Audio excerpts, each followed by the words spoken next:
शेखर के साथ वैवाहिक बंधन में बंधने के बाद अर्चना मायके से रोते बिलखते विदा होकर ससुराल की देहरी पर खड़ी थी।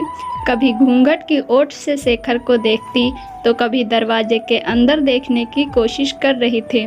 अंदर से कुछ आवाज़ों को सुनने के सिवाय वो कुछ भी समझ नहीं पा रही थी। उसे ये पता था कि शेखर की मां नहीं है, यानी वो सास बिना ससुराल में जाने वाली है।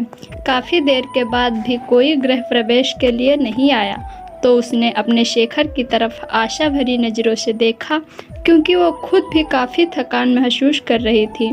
शेखर ने शायद अर्चना की नज़रों की भाषा पढ़ ली थी। वो अपनी छोटी बहन को बुलाकर लाया और उसके कान में कुछ कहा।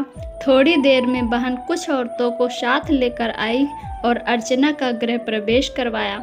आगे भी कुछ रस्में हुई। इन सब के बीच अर्चना तो ये समझ ही गई कि सास बिना ससुराल क्या मतलब है बवाल।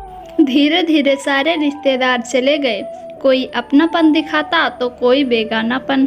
सब अपने अपने तरीके से अपना और दूसरों का परिचय दे रहे थे।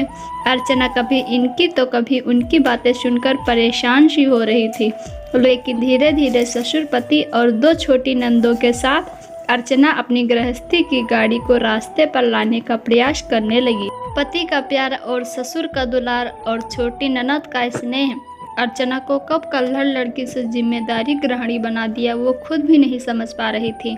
पर इन सब चीज़ों के बीच उसके दिल में एक चीज़ की कसक रहा करती थी कि उसकी भी सास होती। शादी के समय सारी सहेलियां उसे काफ़ी किस्मत वाली मानती थी कि चलो ससुराल में सास की किचकिच नहीं रहेगी।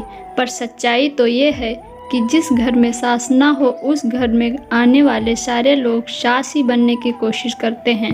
अर्चना भी इस बात को समझती थी, तभी तो दिल ही दिल में फैसला कर चुकी थी कि वो अपनी बेटियों की शादी सास बिना ससुराल में नहीं करेगी।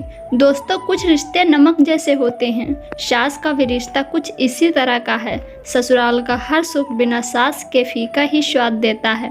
ये कहावत भी सही है कि सास गले की फांस होती है जो ना निगली जाती है ना उगली जाती है, पर इनका रिश्ता काफ़ी खास होता है। आपको ये कहानी कैसी लगी हमें कमेंट करके ज़रूर बताएं। तब तक के लिए जय हिंद, वंदे मातरम।